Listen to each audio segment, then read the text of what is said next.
قرآن اپنے بچوں کو پڑھاؤ، ایسے سکولوں میں بچوں کو داخل کرو جن سکولوں میں بچوں کو اتھیسٹ نہیں بنائیں گے، جن سکولوں میں بچوں کو کمیونسٹ نہیں بنائیں گے، جن سکولوں میں بچوں کو آوارہ نہیں بنائیں گے، جن سکولوں میں بچوں کو ناچ گانا نہیں سکھائیں گے، تم ایسے سکولوں میں بچوں کو داخل کرو گے جن سکولوں میں ٹھیک جمعے کی نماز کے وقت بچوں کے لیے ڈانس کا پروگرام رکھتے ہیں اور تم خوش ہوتے ہو ہمارے بچے سکولوں میں پڑھ رہے ہیں۔ اس سے بڑا ظالم کون باپ ہوگا جو اپنے بچوں کو ایسے ماحول میں بھیج رہا ہے؟ یاد رکھیں ایسے والدین کو قیامت کے دن اپنے اعمال کو تو حساب بعد میں دینا ہوگا۔ اللہ جل شانہ فرمائیں گے یہ تیرے گھر میں جو بچہ پیدا ہوا تھا اس کو تو نے اس جگہ پہنچایا جہاں یہ کافر بنا، اور اگر زبان سے نہیں تو فکری طور پر یہ ارتداد کا شکار ہو گیا، ذمہ دار تم ہو۔ بہرحال قرآن کریم کی تعلیم، پڑھنا، سیکھنا، سکھانا یہ قرآن کا حق ہے، یہ کرنے والے کام ہے۔ اور اس کے ساتھ ہی آخری چپٹر جو بچنے والے کام ہیں، ہر ایمان والے کو سمجھنا ہے میرے دین نے کون کون سی چیزیں میرے لیے حرام کر دی ہیں، اور جو چیزیں حرام کر دی ہیں ان سے مجھے بچنا ہے۔ ان حرام ہونے والی چیزوں میں سب سے پہلی چیز ہے شرک کرنا، اللہ کے علاوہ کسی اور کے سامنے جھکنا، اللہ کے علاوہ کسی اور کو مشکل کے ساتھ سمجھنا، اللہ کے علاوہ کسی اور کے سامنے حاجتیں پیش کرنا۔ اللہ نے ہم کو اپنا بندہ بنایا، محمد الرسول اللہ کا ہم پر انسانوں پر سب سے بڑا احسان یہ ہے کہ انہوں نے اس انسان کو ان مخلوقات سے ہٹا کر کے اللہ کے سامنے جھکنے والا بنایا۔ تو اشراک باللہ۔ نمبر 2 پر والدین کی نافرمانی کرنا۔ جن کے گھروں میں والدین زندہ ہیں وہ اپنے والدین کی ایسی خدمت کریں کہ والدین کہنے چاہیے یا اللہ جیسے اولاد آپ نے ہم کو عطا فرمائی ویسے اولاد ہر ایک کو عطا فرمایا جناب رسول اکرم صلی اللہ علیہ وسلم نے رضا الرب فی رضا الوالد و سخط الرب فی سخط الوالد۔ اللہ تب راضی ہوں گے جب والدین راضی ہوں گے، اور اگر والدین ناراض ہیں تو اللہ تعالیٰ کبھی راضی نہیں ہو سکتے۔ لہذا جن کے والدین زندہ ہیں وہ اپنے والدین کی ایسی خدمت کریں کہ ان کے والدین کو سکون و اطمینان ہونا چاہیے کہ اللہ نے ہم کو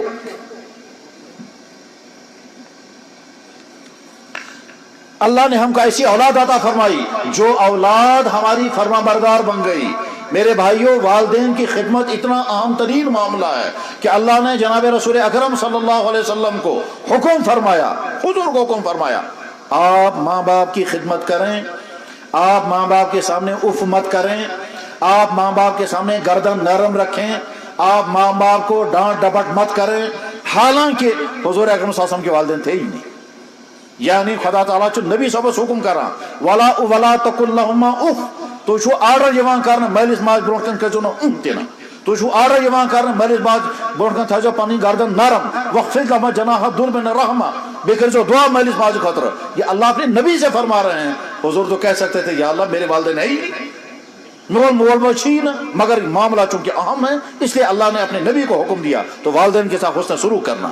اس کے بعد جو حرام چیزیں آگے ہیں، ان حرام چیزوں میں اہم ترین چیز جو اللہ نے حرام کی ہے اور جس میں ہمارا معاشرہ اس پر ڈوب رہا ہے وہ ہے سود۔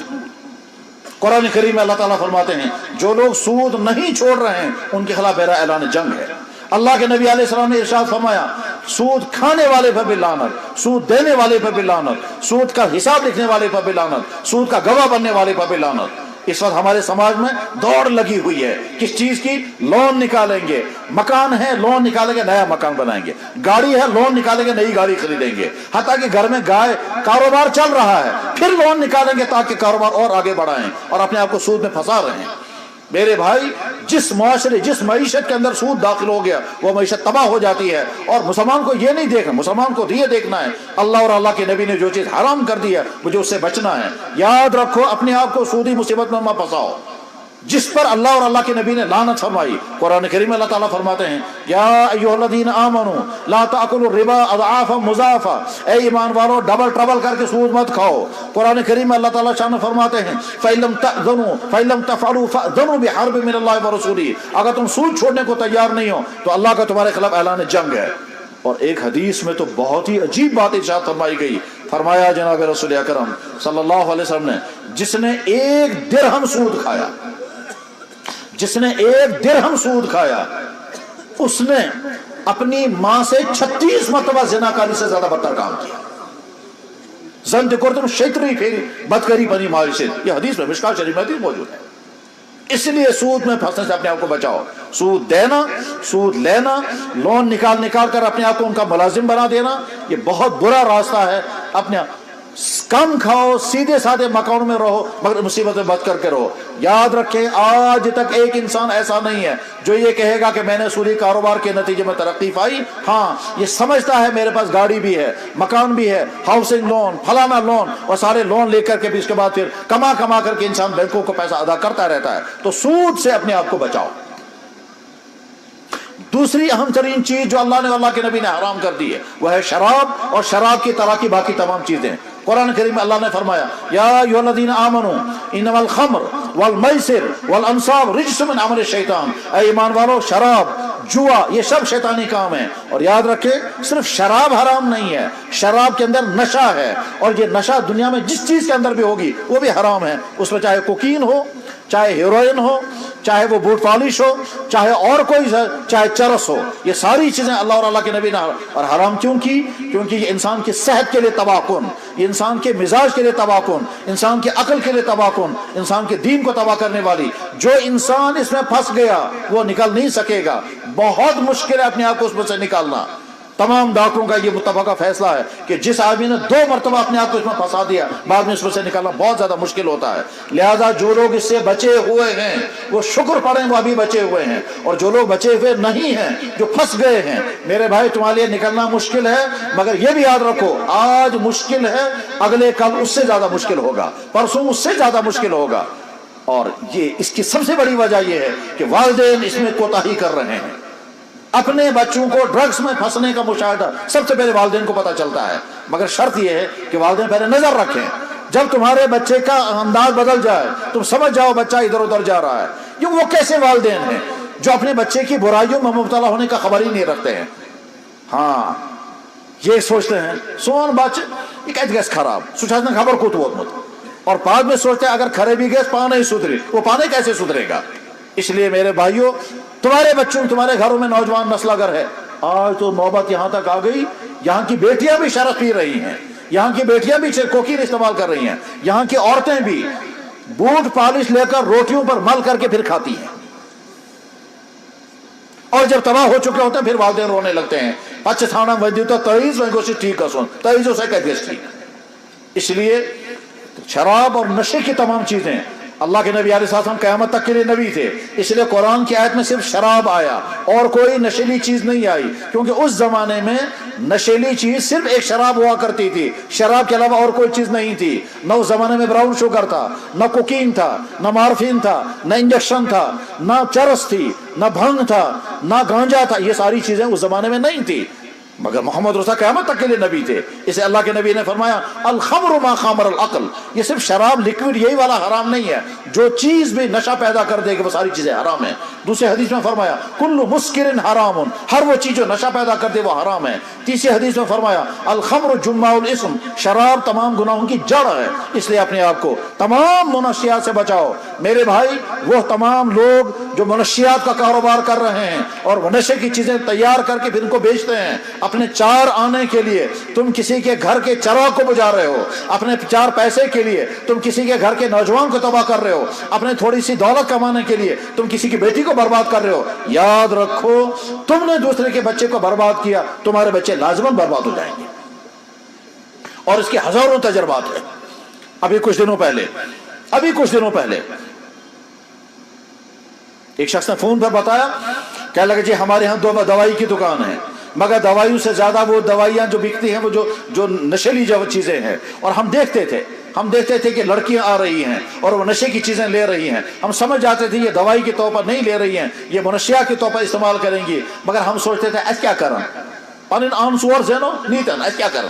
ٹھیک، اس کی سزا مجھے لگ گئی کہ میری ایک ہی بیٹی تھی، اور وہ جو بالغ ہو وہ ایک ہی بیٹی تھی، وہ ایم اے کر رہی تھی یا پی ایچ ڈی کر رہی تھی، اسی کو بلڈ کینسر ہو گیا۔ میں کیا کروں، دوسروں کی بیٹی کو تم نے تباہ کیا، تمہارے گھر میں یہ مصیبت آ گئی میرے بھائی۔ اور ساتھ میں دوسرا عجیب واقعہ سامنے آ رہے ہیں، اس لیے جو لوگ یہ چرس کا کاروبار کر رہے ہیں، جو لوگ نشیلی چیزوں کا کاروبار کر رہے ہیں، خاص طور پر جو دوائیاں بیچتے ہیں، تمہارے پاس جب کوئی لڑکا یا لڑکی کوئی چیز مانگنے کے لیے آ رہا ہے، اس کے چہرے کو دیکھو، پہلے اس کی حیت کا اندازہ لگاؤ، یہ دوائی کے طور پر لے رہا ہے یا کسی اور مقصد سے لے رہا ہے، اس کا چہرہ تمہیں بتا دے گا کہ وہ کیوں یہ چیز لے رہا ہے۔ اور ایسی چیز بیچنا جو نشے کے طور پر بیچی جا رہی ہو، یہ بیچنا بھی حرام ہے اور وہ خریدنا بھی حرام ہے۔ اللہ اور اللہ کے نبی نے شراب کی وجہ سے 10 آدمیوں پر لعنت کی ہے، 10 آدمیوں پر لعنت کی ہے شراب کی وجہ سے۔ لعن اللہ موسرہا وعاصرہا وساقیہا ومبایعہا وساق، اللہ تعالیٰ شانو بیچنے والے پر لعنت، نچوڑنے والے پر لعنت، کیری کرنے والے پر لعنت، پہنچانے والے پر لعنت، حساب لکھنے والے پر لعنت، پینے والے پر لعنت، پلانے والے پر لعنت، 10 آدمیوں پر لعنت کی ہے۔ ترمذی میں حدیث موجود ہے۔ اس لیے تمام منشیات سے اپنے آپ کو بچاؤ، جیسے سود حرام اسی طرح سے منشیات کی تمام چیزیں حرام۔ تیسری اہم ترین چیز جو حرام ہے وہ ہے رشوت۔ اس وقت ہمارے معاشرے میں پیسہ دولت کمانے کی جو دوڑ لگی ہوئی ہے، پر ہر شخص کی چاہتی ہے میرے پاس پیسہ آنا چاہیے، حلال آئے یا حرام آئے اس سے غرض نہیں ہے۔ اس میں بعض حلال ذرائع کو استعمال کرتے ہیں حرام ذریعہ پر پیسہ استعمال وصول کرنے کے لیے۔ ہمارے دفتروں میں جو کرپشن ہے وہ کتنا بھیانک شکل اختیار کر چکا ہے وہ سب کو معلوم ہے۔ اللہ کے نبی نے فرمایا لعن اللہ الراشی والمرتشی وفی روایت الرائش، لعنت اللہ تعالیٰ شانوں کی رشوت دینے والے پر، رشوت لینے والے پر اور رشوت کا معاملہ بیچ میں کرانے والے پر۔ اس وقت تو ہمارے سماج کا کوئی شعبہ ہی بچا ہوا نہیں ہے۔ میڈیکل کا شعبہ، ہیلتھ کا شعبہ، بالکل خدمت انسانی کا شعبہ تھا، اس میں وہ کرپشن داخل ہو گیا کہ صاحب وہاں دوائیاں بک رہی ہیں، جو دوائیاں عوام کے لیے تھی وہ دوائیاں بک رہی ہیں، ایکسپائر دوائیاں بیچی جا رہی ہیں، چٹیں ختم کر کے نئی چٹیں لگا کر کے غلط ریٹ لگا کر کے دوائیاں بیچی جا رہی ہیں۔ جن کو جو تنخواہیں لے رہے ہیں مریضوں کا علاج کرنے کے لیے، وہ تنخواہیں لے کر مریضوں کا علاج نہیں کرتے ہیں، وہ پہلے فیس وصول کرتے ہیں پھر علاج کرتے ہیں۔ علاج کرنے والے جو ہیں وہ غیر ضروری طور پر زبردستی ٹیسٹ کرائیں گے تاکہ اپنا کمیشن وصول کریں۔ میرے بھائی، جس قوم کی یہ حالت ہو جائے اس قوم کو تباہ ہونے سے بچانے والی کوئی چیز نہیں ہے۔ ایک شخص ڈاکٹر بنا، جہاں کے عوام کا پیسہ کھا کر کے وہ ڈاکٹر بنا، آگے چل کر کے یہاں کے بیماروں کا علاج کر رہے، لیکن وہ علاج کرنے کے بجائے وہ مریضوں کو لوٹنے والا اگر بن جاتا ہے، پیشنٹ اس کے پاس آتا ہے وہ کہتا ہے فلانا ٹیسٹ بھی کرو، فلانا ٹیسٹ بھی کرو، اسے معلوم ہے ٹیسٹ کرنے کی ضرورت نہیں ہے، پھر بھی اس کو ٹیسٹ وہ کرا رہا ہے، کیوں؟ تاکہ وہاں سے میں کمیشن وصول کروں گا۔ یہ کمیشن وصول کرنا یہ کرپشن ہے۔ تو کرپشن کے ذریعے سے پیسہ کمانے کی جتنی شکلیں ہیں اس سے اپنے آپ کو بچاؤ۔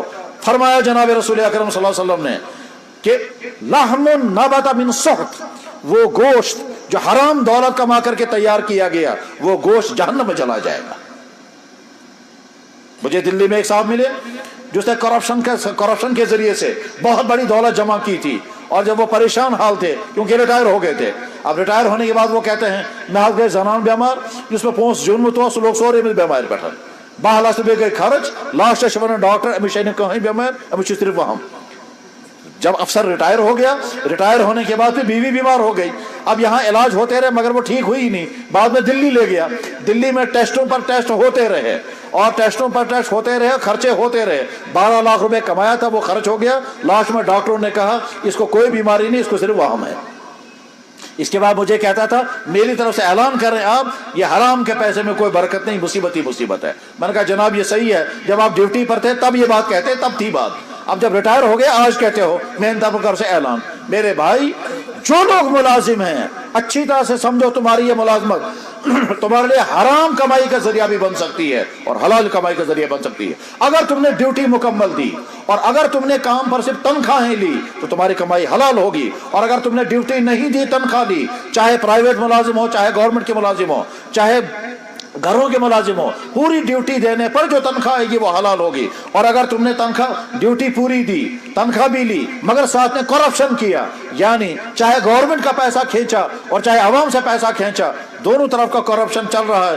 گورنمنٹ کا پیسہ غلط بلیں نکال کر کے لوگ تقسیم کرتے ہیں، عوام سے پیسہ لیں گے، ان کا پیسہ کام نہیں کریں گے جب تک چائے ایساس نصیر، چائے کے ساتھ نصیر آدھا سے کرب کام، یہ ادھر کا پیسہ ادھر کا، یہ دونوں حرام ہیں۔ اللہ کے نبی علیہ السلام نے لعنت فرمائی رشوت دینے والے اور رشوت لینے والے پر۔ دینے والا تو کبھی مجبور ہو جاتا ہے، اس کو تو بعض صورتوں میں گناہ سے چھٹکارا مل جاتا ہے، لیکن لینے والا تو بہرحال مجرم ہے، اس کو کوئی چھوٹ نہیں ہے۔ ان جرائم میں سے ایک بہت بھیانک جرم جو اس وقت ہمارے سماج میں ہے وہ ہے نوجوان لڑکوں اور لڑکیوں کے آپس کے غلط تعلقات اور وہ جو عشق بازیاں، یہ وہ مصیبت ہے جس کا انتباہ جناب رسول اکرم صلی اللہ علیہ وسلم نے 1400 سال پہلے دیا تھا، اللہ کے نبی علیہ الصلوۃ والسلام کے بے شمار کمالات میں سے ایک اہم ترین کمال یہ ہے کہ آپ نے قیامت تک پیش آنے والے تمام اہم ترین معاملات کے بارے میں وضاحت کر دی ہے کہ آئندہ کیا کیا ہونے والا ہے۔ انہی میں سے آپ نے فرمایا ایک وقت آئے گا، آپ نے فرمایا میں نے اپنی امت کے 2 طبقوں کو جہنم میں جلتے ہوئے دیکھا، ان طبقوں میں سے ایک طبقہ وہ عورتیں جو یہیں سے پیچھا کریں گی، وہ عورتیں جو یہیں سے پیچھا کریں گی اور یہ چاہیں گی کوئی ہمارا پیچھا کر دے۔ چنانچہ اس وقت ہمارے سماج میں ایسی بے شمار بیٹیوں کا برا حال ہے کہ وہ یہیں سے لڑکوں کا پیچھا کرتی۔ ابھی 3-4 دن پہلے اسی علاقے سے کسی نوجوان نے مجھے فون پر بتایا، کہنے لگا میں جناب چھٹکارا چاہتا ہوں مگر وہ میرا پیچھا نہیں چھوڑتی ہے، وہ کہتی ہے کہ اگر تو مجھے چھوڑ دے گا میں زہر کھا کر اپنے آپ کو ماروں گی۔ میرے بھائی، نوجوان لڑکے ہوں یا لڑکیاں، اپنی جوانی کو اپنے ہاتھوں سے برباد مت کرو۔ قیامت کی علامتوں میں سے ایک علامت ہے یکثر الزنا، زناکاری پھیل جائے گی۔ چنانچہ اس وقت ہمارے سماج کا جو برا حال ہے وہ حال کیا کہ یہ جو سیاحتوں کی مقامات ہے، سیاحتی مقامات جہاں لوگ ٹورسٹ جاتے ہیں گھومنے کے لیے، وہ ٹورسٹ آئے گھومنے کے لیے لیکن کشمیری ان جگہوں پر جا کر کیا کیا کر رہے ہیں، یہاں کے ہاؤس بوٹوں کے اندر، یہاں کے ہوٹلوں میں، یہاں کے پارکوں میں، یہاں کے دفتروں میں، بلکہ یہاں کے سکولوں میں، یہاں کے کوچنگ سینٹروں میں نوجوان لڑکوں اور لڑکیوں کے کیا برے کارنامے ہیں، الامان الحفیظ۔ اور جب یہ صورتحال ہوتی ہے اللہ تعالیٰ شانو کچھ عرصے تک انتظار کرتے ہیں اور بعد میں کوئی ایسی سزا بھیج دیتے ہیں جس سے ساری قوم تباہ ہو جاتی ہے۔ وہ سزا انسانوں کے ذریعے بھی آ سکتی ہے، وہ سزا آسمانی ہو سکتی ہے، وہ سزا زمینی بھی ہو سکتی ہے۔ یہاں کشمیر میں مشہور جھیل ہے جھیل وولر، بلکہ سارے ایشیا میں سب سے بڑی جھیل مانی جاتی ہے۔ وہ کشمیر کی ہسٹری میں لکھا ہوا، مورخ حسن نے لکھا، حسن کشمیر کا سب سے بڑا ہسٹورین گزرا ہے جس نے تاریخ لکھی ہے، تاریخ حسن۔ وہ فارسی زبان میں لکھی تھی، اس کا انگلش ٹرانسلیشن بھی ہے، اس کا اردو ورژن بھی ہے، میں نے اسی کتاب میں پڑھا ہے کہ جہاں یہ وولر لیک ہے، جہاں یہ وولر جھیل ہے، یہ اصل میں شہر تھا، اس شہر کا نام سندھ مت نگر تھا، وہاں بدکاریاں کھلے عام ہوتی تھی، وہاں ظلم و کرپشن تھا، یہ ساری خرابیاں وہاں چل رہی تھی۔ بعد میں اللہ تعالیٰ شاہ نے عذاب بھیجا، وہ زمین پھٹی، زمین سے نیچے سے پانی نکلا اور وہ سارا شہر جو ہے وہ ڈوب گیا اور بعد میں وہاں جھیل بن گئی۔ تو سندھ مت نگر سینکڑوں سال یا ہزاروں سال پہلے ایک آباد شہر تھا، لیکن گناہوں کی وجہ سے اس شہر کو ڈبو دیا گیا۔ آج اس کثیر تعداد کی زناکاری، کثیر تعداد کے کرپشن، کثیر تعداد کے ظلم کے باوجود عذاب کیوں نہیں آتا ہے؟ یہ احسان ہے ہم پر محمد الرسول اللہ صلی اللہ علیہ وسلم کا، کیونکہ حضور نے دعا کی تھی یا اللہ میری قوم پر ایسا عذاب نہیں آنا چاہیے جس ساری قوم فنا ہو جائے۔ وہ دعا قبول ہوئی ہے، اس لیے عذاب نہیں آ رہا ہے۔ تو میرے نوجوان بھائیوں، تمہاری جوانی تمہارے ہاتھوں میں ہے، اپنی جوانی کی حفاظت کرو۔ جناب رسول اکرم صلی اللہ علیہ وسلم نے آپ کو اپنی حیات مبارکہ میں جن چند باتوں کی بہت زیادہ فکر تھی، ان میں سے ایک بہت فکر یہی تھی کہ میری امت کے جوان بگڑنے نہیں چاہیے۔ چنانچہ آپ نے حدیث بیان فرمائی، حضرت ابو ہریرہ رضی اللہ عنہ حدیث کے راوی ہیں، مسلم شریف میں حدیث ہے، مسند ابو یعلا میں حدیث موجود ہے، مسند ابو یعلا موصلی میں، مسلم شریف میں بھی حدیث موجود ہے۔ ابو ہریرہ رضی اللہ عنہ بیان کرتے ہیں کہ اللہ کے نبی علیہ السلام نے ارشاد فرمایا کیف بکم ایھا الناس اذا طغى نساؤکم، لوگوں اس وقت تمہارا کتنا برا حال ہوگا جب تمہاری عورتیں سرکش ہو جائیں گی، وفسق فتیانکم، اور تمہارے نوجوان فاسق و فاجر ہو جائیں گے۔ نوجوانوں کے فاسق و فاجر ہونے کے معنی کیا ہیں؟ یہ رات کو بیٹھ کر نیٹ چلائیں گے، یہ رات کو بیٹھ کر فیس بک اور یوٹیوب چلائیں گے، اس میں گندی باتیں دیکھیں گے، اور اسی گندی باتوں میں ان کا ذہن بھی گناہ میں، ان کا نگاہیں بھی گناہ میں، ان کا ہاتھ بھی گناہ میں، اور اس کے بعد جو کچھ وہ دیکھیں گے آگے شیطان ان کو ابھارے گا۔ تم خود بھی پریکٹیکلی کر کے دیکھو، اس کے بعد پھر راستے ڈھونڈے گا وہ ساری چیزیں کرنے کے لیے۔ یاد رکھیں اللہ کے نبی نے فرمایا العینان تزنیان، اور آنکھیں بھی زنا کرتی ہے، والیدان تزنیان، ہاتھ بھی زنا کرتے ہیں، والقدمان تزنیان، اور قدم بھی زنا کرتے ہیں، والفرج یصدق۔ آنکھوں کا زنا یہ ہے کہ آنکھوں وہ چیزیں دیکھی جائے جو نہیں دیکھنی چاہیے تھی۔ آج بے شمار نوجوان جو ہیں رات کو اپنے کمروں میں چٹکنی لگا کر کے فیس بک اور یوٹیوب پر زناکاری میں مبتلا ہیں، اپنی آنکھوں کے زنا میں، اپنے ہاتھوں کے زنا میں۔ یہی ہے وہ فاسقانہ زندگی۔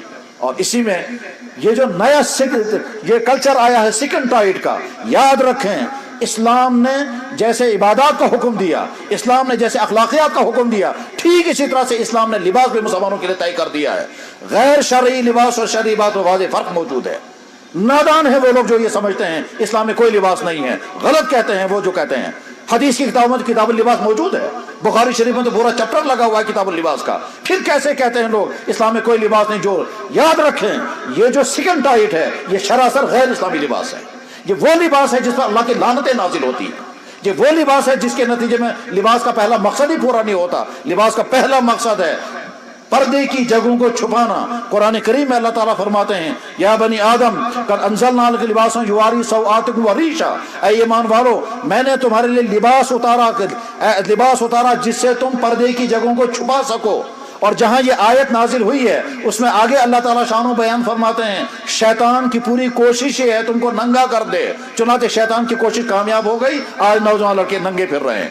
کیسا 10 سال پہلے تو آدمی سوچ بھی نہیں سکتا تھا کہ میں انڈر شرٹ پہن کر کے باہر پھروں گا. آج انڈر شرٹ کا فیشن چل گیا، سارے لوگ انڈر شرٹ پہن کر کے باہر پھر رہے ہیں. 10 سال پہلے کوئی سوچ بھی نہیں سکتا تھا کہ پھٹی ہوئی پینٹیں لوگ پہنیں گے. ایسے دماغوں کو معروف کر دیا گیا کہ لوگ زبردستی پھٹی ہوئی پینٹیں پہن رہے ہیں اور اپنے بچوں کو بھی پہنا رہے ہیں. آخر ہم نے اپنی عقل کو کہاں بیچ دیا؟ ہم نے سوچا کیا ہے؟ اللہ نے ہم کو عقل دی تھی، اس عقل کو ہم نے کہیں گروی رکھ دیا ہے اور ہم نے یہود و نصارہ کو کہا جناب جو تم ہمیں کہو گے وہی کریں گے.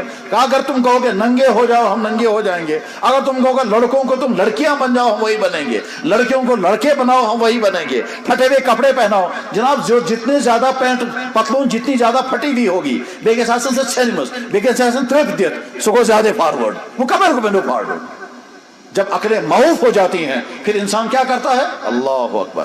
احمقانہ کاموں کو، بیوقوفی کے کاموں کو اہم سمجھتا ہے. قرآن کریم اللہ تعالیٰ فرماتے ہیں، کیا فرماتے ہیں؟ ان الذین لا یؤمنون بالآخرہ زینا لهم اعمالهم. جب ایمان ختم ہو جاتا ہے تو بیوقوفی کے کام اچھے لگنے لگتے ہیں. پھٹے ہوئے کپڑے پہننا جو ہے وہ فخر کی چیز بن گیا. یہ تو کبھی پوری انسانی تاریخ میں کبھی نہیں تھا کہ پھٹے ہوئے کپڑے لوگ پہنیں گے اور فخر کریں گے. آج کا زمانہ وہ آ گیا کہ فیشن کے ذریعے پھیلایا گیا پھٹے ہوئے کپڑے پہنو. یاد رکھیں یہ سیکنڈ ٹائٹ یہ اسلامی لباس نہیں ہے، یہ غیر اسلامی لباس ہے. لباس کے جتنے 5 مقاصد 5 اصول ہیں ان پانچوں اصول اس سیکنڈ ٹائٹ میں ختم ہو جاتے ہیں. اور اس میں تو نمازیں بھی صحیح نہیں ہوتی. جب آپ شرٹ پہنیں گے اور نماز پڑھنے کے لیے کھڑے ہو جائیں گے جو ہی اللہ اکبر کریں گے ناف کا نیچے کا حصہ کھل جاتا ہے، نماز ٹوٹ گئی. جو ہی رکوع میں چلے گئے پیچھے کا حصہ کھل گیا نماز ختم ہو گئی. اب تو نماز بچتی ہی نہیں. تو گیا اولا نماز پڑھنی ہی نہیں تھی اور اگر کہیں بھولے سے پڑھنے پہنچ گیا وہ بھی برباد ہو گئی. ہمارے بہت سارے یہی چاہتے ہیں کہ ان کا حال یہی بن جائے. تو میرے بھائی اسلامی لباس متعین ہیں. اسلام نے لباس کی شکلیں متعین کر دی ہیں، اس میں حدیں قائم کر دی گئی ہیں. اسلامی لباس کون سا ہے، غیر اسلامی لباس کون سا ہے، حیا والا لباس کون سا ہے، بے حیائی والا لباس کون سا ہے. اگر کوئی انسان یہ سوال کرے گا اسلامی لباس کون سا ہے تو جواب آئے گا تمام نبیوں کا جو لباس تھا وہی لباس اسلامی لباس ہے. تمام نبیوں میں حضرت موسیٰ علیہ السلام بھی ہے، تمام نبیوں میں حضرت عیسیٰ علیہ السلام بھی ہے، تمام نبیوں میں آخر میں محمد رسول اللہ ان کا لباس اسلامی لباس ہے. اور وہ لباس سفید کپڑا ڈھیلا لباس اور مہذب لباس وہی تھا. لیکن آج کا دور چونکہ ماڈرنزم کے نام پر بے وقوفی کا دور ہے، اس لیے کرکٹروں نے جو پہنا بس ہمارے لیے وہی لباس ہے، فٹ بالروں نے جو پہنا ہمارے لیے وہی لباس ہے. اور عجیب بات یہ ہے کہ وہ قومیں جو مسلمانوں کو ان تمام خرابیوں کا شکار بنانا چاہتی ہیں وہ اپنی نسل کو بچا کر کے رکھتی ہیں. اور اپنی ان نسلوں کو جن کو دنیا پر رول کرنا ہے وہ اپنی نسلوں کو بچا کر کے رکھیں گے اور ہم بیوقوفوں کو لگا دیتے ہیں اس کاموں میں. بہرحال اسلامی لباس پہننا ہر مسلمان پر لازم ہے اور غیر اسلامی لباس حرام ہے. میں نے تفصیل سے عرض کیا شراب حرام، سود حرام، ڈرگز حرام، غلط تعلقات حرام، زناکاری حرام، دفتروں کی رشوت حرام اور اخیر میں لباس کے متعلق عرض کر دیا. اور آخری بات یہ ہے کہ ہم یہ عہد کر کے اٹھیں گے انشاءاللہ ہم قیامت کے دن ایسی زندگی لے کر کے نہیں جائیں گے کہ اللہ کے نبی علیہ السلام ہم نے اپنا چہرہ پھیر لیں.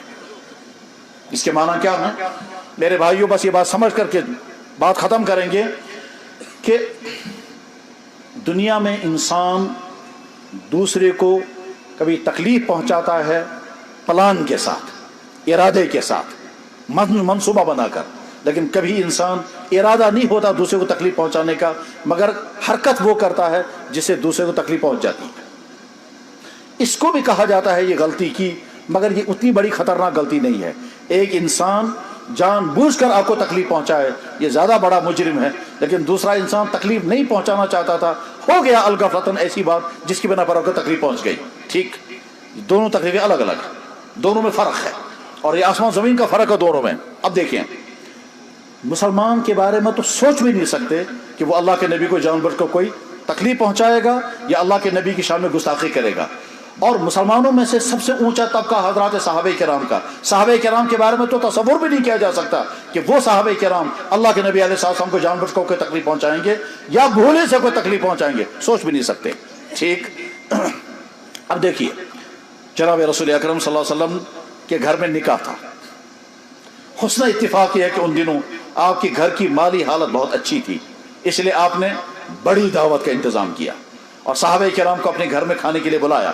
بخاری میں حدیث ہے، کتاب التفسیر میں سورہ احزاب کی تفسیر جہاں پر ہے وہاں یہ حدیث موجود ہے کہ جناب رسول اکرم صلی اللہ علیہ وسلم نے اپنے گھر میں صحابہ کرام کو دعوت کھلائی اور اس میں گوشت بھی تھا اور روٹیاں بھی تھی.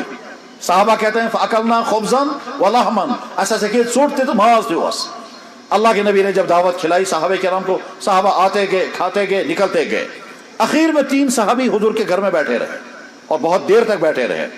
جناب رسول اکرم صلی اللہ علیہ وسلم کے دل میں خیال آیا کہ کھانا کھا چکے ہیں، فارغ ہو چکے ہیں، ایمن پاجے وہیں باتیں تو نیا رہن میں اس میں پانی کروں، اپنا یا تو آرام کرنا ہوگا یا دوسرا کوئی کام ہوگا.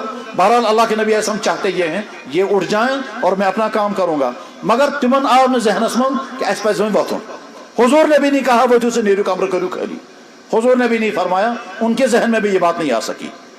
جناب رسول اکرم صلی اللہ علیہ وسلم نے سوچا تلوت بوئی میرے اٹھنے سے ان کو خیال آ جائے گا یمن یہ ہے یمتی وطن. حضور کھڑے ہو گئے، نکل گئے باہر، تم روتی تھی بھی تھے، وہ بیٹھے ہی رہے. حضور چلے گئے، ملاقاتیں کی، حضرت عائشہ صدیقہ رضی اللہ تعالیٰ عنہ کے پاس پہنچے. حضرت عائشہ نے مبارکباد پیش کی، آپ کا نیا نکاح ہوا ہے. اس کے بعد پھر واپس آئے، واپس آ کے پھر دیکھا شاید اللہ کے نبی، شاید وہ 3 صحابی اٹھ گئے ہوں گے، مگر وہ اٹھے نہیں تھے، وہ وہیں بیٹھے ہوئے تھے. ان کے ذہن میں بھی نہیں آیا. حضور نے زبان مبارک سے بھی نہیں فرمایا. اگر اللہ کے نبی زبان سے فرما دیتے وہ تھیو سے نیرو کمرہ خالی کرو، تم لوگ فارغ ہو چکے ہو، وہی نیرو، مگر حضور نے نہیں فرمایا. اگر حضور نے فرمایا ہوتا اور وہ پھر بیٹھے رہے ہوتے تو شکوے کی بات تھی. جب حضور نے فرمایا تم کیوں بیٹھے رہے، مگر حضور نے زبان سے نہیں فرمایا. اگر ان کے ذہن میں آیا ہوتا کہ ہمیں اٹھنا چاہیے پھر نہ اٹھتے تب بھی شکوہ ہو سکتا تھا، یہ تو ذہن میں آیا ہو، یہ پہلے پکا اس بیٹھی تو، لیکن پھر بھی وہ بھی نہیں، نہ ذہن میں آیا نہ حضور نے فرمایا. 3 مرتبہ حضور جب آئے دیکھا، اب ان کے ذہن میں خیال آیا کہ ایس پس بطن دائتری پھر جس حضور و نظر شاید مناسب چنمائی بھی ہون. بہرحال یہ صحابی اٹھ کر کے نکل گئے. جب یہ نکل گئے اس کے بعد حضور اندر تشریف لائے اور قرآن کی آیتیں نازل ہو گئی. میرے بھائی ذرا رک کر کے سوچیں واقعہ کتنا پیش آیا. حضور نے ایک نکاح کیا، حضرت زینب رضی اللہ تعالیٰ عنہ کے ساتھ نکاح ہوا تھا. حضور نے اپنے گھر میں دعوت کا انتظام کیا، صحابہ کرام دعوت میں حاضر ہو گئے، کھانا کھا کے نکل گئے. 2-3 صحابی حضور کے گھر میں بیٹھے رہے، وہ اٹھے نہیں. حضور نے منع بھی نہیں کیا، حضور نے یہ بھی نہیں کہا اٹھ جاؤ، ان کے ذہن میں بھی خیال نہیں آیا، اس لیے وہ بیٹھے رہے. چونکہ بیٹھے رہے حضور اٹھ کر نکل گئے. تھوڑی دیر کے بعد پھر نظر دی، پھر حضور واپس چلے گئے. 2-3 مرتبہ حضور کو واپس آنا پڑا. حضور کا دل تھوڑا تنگ ہو گیا. یم کیا ایشن وتھا بت ہیکک نے ونت وہیں کہیں، میں بھی شرم کی وجہ سے کہہ نہیں سکوں گا نیر تو وہیں یمن تشن پان خیال یم تشن وتھا. یہ جو حضور کے دل میں تھوڑا سا تنگی آ گئی، اللہ تعالیٰ شانہ نے کہا یہ بھی مجھے برداشت نہیں. آیت نازل ہو گئی یا ایھا الذین آمنوا لا تدخلوا بیوت النبی الا ان یؤذن لکم الی طعام غیر ناظرین انہ ولکن اذا دعیتم فادخلوا فاذا طعمتم فانتشروا ولا مستانسین لحدیث ان ذلکم کان یؤذی النبی. اے ایمان والو، نبی کے گھر میں جب آؤ اجازت کے بغیر اندر مت آنا، اور جب اندر آؤ کھانا کھا چکو فوراً باہر نکل جاؤ. وہاں بیٹھ کر کے باتیں مت کرو، وہاں بیٹھ کر کے دربار مت لگاؤ. اور اس کی وجہ سے میرے نبی کو اذیت ہو گئی. ان ذالکم کان یؤذی النبی، اس سے میرے نبی کو اذیت ہو گئی. اللہ تعالیٰ فرماتے ہیں میرا نبی تو شرما گیا، یہ تم سے کہہ نہ سکا اٹھ جاؤ، میں تو نہیں شرماؤں گا. ماں کان لکم ان تؤذوا رسول اللہ، تمہارے ہرگز زیبا نہیں ہے کہ تم میرے نبی کو اذیت پہنچاؤ گے. اور اس کے بعد آگے فرمایا جو میرے نبی کو اذیت پہنچائے گا اس پر دنیا اور آخرت میں لعنت. میرے بھائی صحابہ کرام تھے، یہ صحابہ کرام کی جماعت، انہوں نے کہاں جان بوجھ کر حضور کو اذیت پہنچائی، مگر وہ جو الگاب حضور کو تکلیف پہنچ گئی، اور تکلیف بھی کتنی پہنچی، دل میں خیال آیا یوم وطان نیران باصحابن کا امر، اتنا خیال آیا تھا، اللہ نے اس کو بھی برداشت نہیں فرمایا۔ میرے بھائی ہم مسلمان اگر ایک ایسی زندگی گزار رہے ہوں جب حضور کے پاس ہماری رپورٹ جاتی ہوگی یہاں نمازیں غائب ہیں، یہاں بدکاریاں ہیں، یہاں شراب نوشیاں ہیں، یہاں سود خواری ہے، یہاں یہ سارا نام اعمال سیاہ ہے، حضور جب اس کو دیکھتے ہوں گے ان کا دل کتنا دکھتا ہوگا۔ جب وہاں حضور کا دل دکھا اور اللہ نے برداشت نہیں کیا اور آیت نازل فرمائے ماں کان لکم ان تؤذوا رسول اللہ، جب ہماری یہ ڈائری وہاں پہنچتی ہوگی اور وہاں حضور کا دل دکھتا ہوگا، تو اس حضور کے دل دکھنے پر اللہ کی طرف سے ہم کو مواخذہ کتنا آ سکتا ہے؟ شاید ہم اسی مواخذے میں اس وقت چل رہے ہیں۔ امت مسلمہ اسی حضور کے دکھانے کے دل کی سزا بھگت رہی ہے کہ چاروں طرف سے ساری دنیا میں تباہ حال قوم مسلم قوم ہے، حالانکہ مسلمانوں کے پاس سب سے بہترین دین، کائنات کا سب سے بہترین لوکیشن مسلمانوں کے پاس، دنیا کے سب سے زیادہ سورسز مسلمانوں کے پاس، مسلمانوں کے پاس سب سے بہترین مین پاور، مذہب بھی سب سے اچھا، کتاب بھی سب کچھ اللہ نے عطا فرمایا، سب سے تباہ حال قوم ہے۔ اور وجہ اس کی یہی ہے کہ اپنی طرز زندگی سے حضور کو اذیت پہنچا رہے ہیں، اور اسی لیے اللہ تعالیٰ شانہ اس قوم کو کہیں دشمنوں کے ذریعے، کہیں اپنوں کے ذریعے، کہیں غیروں کے ذریعے سے تباہ پر تباہی کا شکار بنا رہے ہیں۔ تو میرے بھائی ہم عہد کر کے اٹھیں گے انشاءاللہ، جو باتیں اللہ اور اللہ کے دین میں ہم کو لازم ہیں وہ ہم کریں گے، اور جتنی چیزیں اللہ اور اللہ کے نبی دین حرام کر دی گئی ہیں ان سے ہم اپنے آپ کو بچائیں گے، کرنے والے کام کریں گے اور بچنے والے کاموں سے اپنے آپ کو بچائیں گے۔ ہر وقت اپنے سامنے لسٹ رکھیں گے، میرے اللہ اور میرے نبی نے کون سی چیز مجھ پر لازم کی ہے میں وہ کروں گا، اور اگر چھوٹے گی تو توبہ کروں گا، اور میرے اللہ اور میرے نبی نے کون سی چیز مجھ پر حرام کی ہے میں اسے بچوں گا۔ میرے بھائیوں کیسا ہے وہ مسلمان، کیسا ہے وہ منحوس مسلمان کہ ڈاکٹر کے کہنے پر حلال چیز چھوڑنے کو تیار ہے اور نبی کے کہنے پر حرام چیز چھوڑنے کو تیار نہیں۔ ڈاکٹر جب پرہیز بتاتا ہے وہ کہتا ہے گوشت بند کر دو، گوشت حلال چیز ہے، وہ کہتا ہے دودھ پینا بند کر دو، دودھ حلال چیز ہے، وہ کہتا ہے دہی کھانا بند کر دو، دہی حلال چیز ہے، وہ کہتا ہے فلانی چیز بند کر دو، یہ ساری حلال چیزیں ہیں۔ وہ کہتے ہیں صاحب آپ ڈرائی فروٹ مت کھائیں کیونکہ یورک ایسڈ بڑھ گیا ہے، آپ فیٹ بڑھ گیا ہے لہذا دودھ مت پئیں، چھاتی خراب ہو گئی لہذا دہی مت کھائیں، یہ ساری حلال چیزیں ہیں، اور بندہ حلال چیز چھوڑنے کو تیار ہو جاتا ہے ڈاکٹر کے کہنے پر، اور اللہ اور اس کا اللہ کا نبی کہہ رہا ہے یہ حرام چیز چھوڑو، یہ مسلمان حرام چیز چھوڑنے کو تیار نہیں۔ یہ ڈاکٹر کے کہنے پر دہی چھوڑنے کو تیار ہے، نبی کے کہنے پر شراب چھوڑنے کو تیار نہیں۔ یہ ڈاکٹر کے کہنے پر گوشت کا پیس کھانے کو تیار نہیں ہے، اور ڈاکٹر کے کہنے پر گوشت چھوڑنے پر تیار ہے، لیکن نبی کے کہنے پر چرس چھوڑنے کو تیار نہیں ہے۔ میرے بھائی عہد کر کے اٹھیں، انشاءاللہ ہم نہ اپنے اللہ سے بے وفائی کریں گے نہ اپنے نبی سے بے وفائی کریں گے۔ ہم وعدہ کرتے ہیں یا اللہ ہم آپ کے دین کو اپنے گلے سے لگا کر رکھیں گے، آپ کے دین کو پڑھیں گے، پڑھائیں گے، سیکھیں گے، سکھائیں گے، اور اسی پر چلیں گے اور چل کر کے دکھائیں گے۔ اور یہاں مدرسے کے جلسے میں آئے ہیں، مدرسوں کا اہم ترین مقصد ہے دین امت تک پہنچانا، اچھی طرح سے تمام لوگ سن لیں، مدرسے کا اس کے علاوہ کوئی مقصد نہیں۔ مدرسے کا کام ہے حفاظت دین، مدرسے کا کام ہے اشاعت دین، مدرسے کا کام ہے تحقیق دین، مدرسے کا کام ہے تنفیذ دین، اس کے علاوہ ہمارا اور کوئی مشن نہیں ہے۔ ہمارا مشن یہ ہے جہاں مسلمان رہیں وہ اپنے دین پر قائم رہیں۔ مدرسوں کا کام ہے سوسائٹی کے اندر دین زندہ رہے۔ مدرسوں کی تاریخ محمد رسول اللہ کے زمانے سے چلی ہے۔ سب سے پہلا مدرسہ محمد رسول اللہ نے مدینہ شریف کے صفہ پر قائم کیا تھا، اس کے بعد پھر اسلام جہاں جہاں پہنچا وہاں مدرسے ساتھ چلتے رہے، اور آج یہ مدرسہ ہم تک پہنچا ہے۔ مدرسوں کے ذریعے سے ہم دین کو پڑھیں گے، پڑھائیں گے، اس کے علاوہ ہمارا کوئی مشن نہیں ہے۔ دین پڑھنا، پڑھانا، امت کو دین پر قائم رکھنا۔ ہم امت کو علماء جیسے میڈیکل کالج کا کام ہے ڈاکٹر مہیا کرنا، انجینئرنگ کالج کا کام ہے انجینئر مہیا کرنا، لا کالج کا کام ہے لائر مہیا کرنا، مدرسوں کا کام ہے امت مسلمہ کو وہ انسان مہیا کر کے دینا جو انسان تمہارے دین کی بھی حفاظت کرے گا، تمہارے دین کی اشاعت بھی کرے گا، تم کو دین بھی پڑھائے گا، تمہارے جنازے بھی پڑھے گا، تمہارے نکاح بھی پڑھے گا، تمہاری مسجدوں کو بھی آباد رکھے گا، تمہارے امامتیں بھی کرے گا۔ دین کا رہبر اور دین کا سربراہ بنانا مدرسوں کا مشن ہے، اور مدرسوں میں یہ جلسے اسی لیے کیے جاتے ہیں تاکہ ہمارے سامنے ہمارے مدرسوں کا پروڈکٹ بھی آ جائے اور ہم یہاں جمع ہو کر کے دین کی بات سنیں اور دین کی بات سن کر کے دین کا پیغام لے کر کے واپس جائیں۔ اللہ جل شانہ اس آنے کو ہم سب کے لیے دین پر جمنے کا ذریعہ بنائیں اور ہمارے آنے کو دین پر مستحکم ہونے کا ذریعہ بنائیں، دین پر استقامت ملنے کا ذریعہ بنائیں، فہم دین کے راستے ہمارے کھل جائیں اور تمام غلط فہمیاں دور ہو جائیں اور صراط مستقیم ہمیں نصیب ہو جائے، افراط و تفریق کی تمام خرابیوں سے ہم محفوظ رو کر دین کے اس سچے راستے پر چلیں جو سچا راستہ اللہ اور اللہ کے نبی نے ہم کو عطا فرمایا تھا، اور یہی عہد کر کے انشاءاللہ ہم یہاں سے واپس جائیں گے۔ وآخر دعوانا ان الحمد للہ رب العالمین برحمتک یا ارحم الراحمین۔